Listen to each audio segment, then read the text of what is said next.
WVUA News at 10 with your award-winning news team. John Huddleston, weather with Richard Scott, and sports with Gary Harris. Good evening. Adam Mays, the man accused of kidnapping two young girls and killing their mother and 14-year-old sister, is dead tonight, the victim of an apparent self-inflicted gunshot wound. The good news, though, is that the two girls abducted were found alive. Mays' picture has been seen on billboards across the southeast, including those here in West Alabama. He was on the FBI's 10 most wanted list after abducting Bain and her daughters on earlier this evening when authorities in Guntown, Mississippi moved in on Mays. He reportedly turned the gun on himself. Shelby Lynn has more. The manhunt for Adam Mays, wanted for murder and kidnapping, is over. Police say a SWAT team found him with a self-inflicted gunshot wound in this patch of woods in Union County, Mississippi. He later died. Meanwhile, the two young girls he was suspected of abducting, 12-year-old Alexandria Bain and 8-year-old Kalia Bain, are safe. The fugitive's sister-in-law expressed relief. All I'm worried about is the children are safe. The rest of it is not even a concern. Thank you, God, for letting those kids come home. Mays is also suspected of killing the girl's mother, Joanne Bain, and her 14-year-old daughter, Adrian. The suspect's mother-in-law says he claimed to be the kidnapped girl's father. He lived, slept, eat, and breathed nothing but these two children. Mays was added to the FBI's 10 most wanted fugitive list, with police as far away as Arizona on the lookout for the Mississippi man. His wife, Teresa, is also facing 2 counts of first-degree murder and 2 counts of aggravated kidnapping for allegedly participating with her husband. I'm Shelby Lynn reporting from Atlanta. Again, the two girls Mays abducted were found alive tonight. They were taken to the hospital for observation. In your home team education watch tonight, changes are coming to the duration of the school year.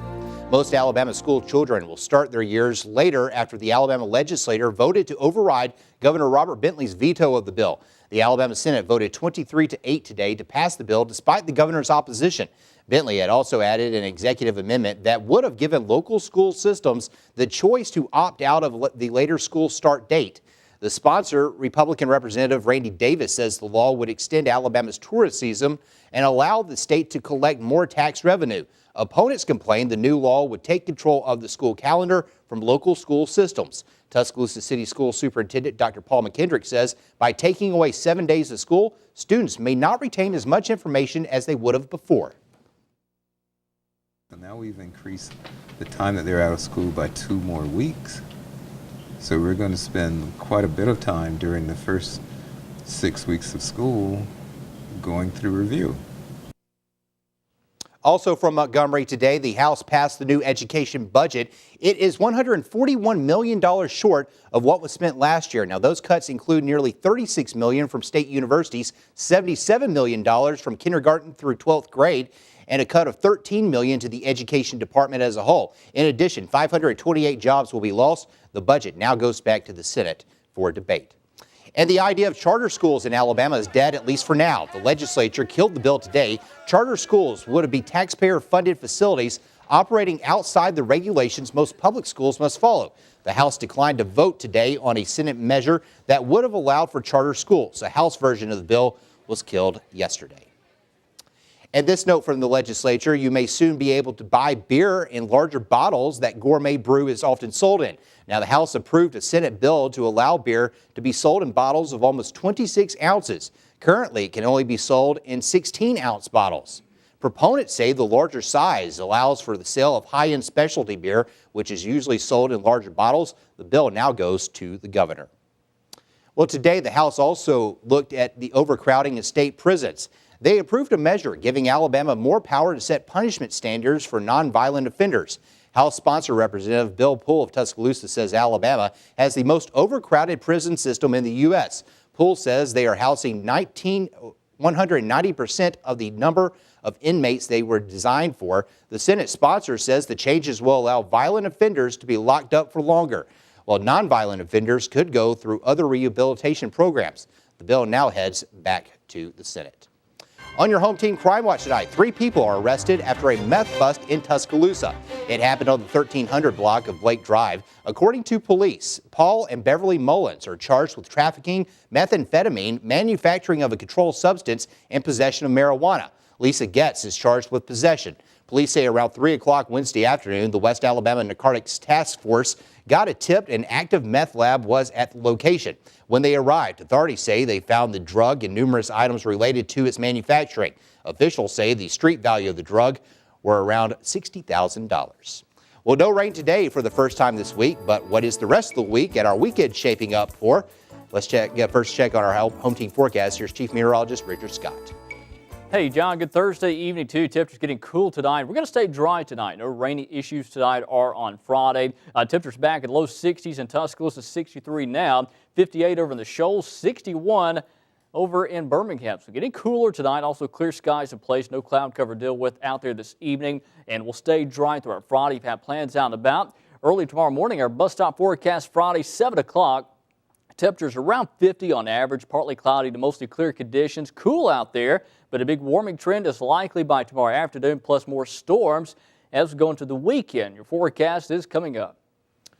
Thank you, Richard. Everyday police officers and others, first responders, make sacrifices to do their jobs and protect others. But today, officers in Tuscaloosa are remembering those who made the ultimate sacrifice, including fallen Tuscaloosa police officer Trevor Phillips. Now, he was killed on May 21st of last year during another officer's funeral procession. State troopers said a car pulled out in front of Phillips' motorcycle. Nearly 1 year later, officers and family members are remembering his life and sacrifices. WVUA News reporter Victoria Sheehan takes you to today's memorial. Heads bowed and officers saluted. Some dressed in uniform, some dressed in black, weeping, like the sister of Officer Trevor Phillips. Shelley Perkins traveled from Carson City, Nevada to see her brother be honored in Tuscaloosa. We thought it would be a great honor to come back and represent my brother who loved this city dearly. Perkins says even as a child, her brother wanted to be a police officer. He was the type that always was a rescuer of pets, a rescuer of children. Any way that he could help, that's what he did. Men and women of law enforcement, it goes out every day. They sacrifice their lives to protect and serve. It takes a real strong person to do this job.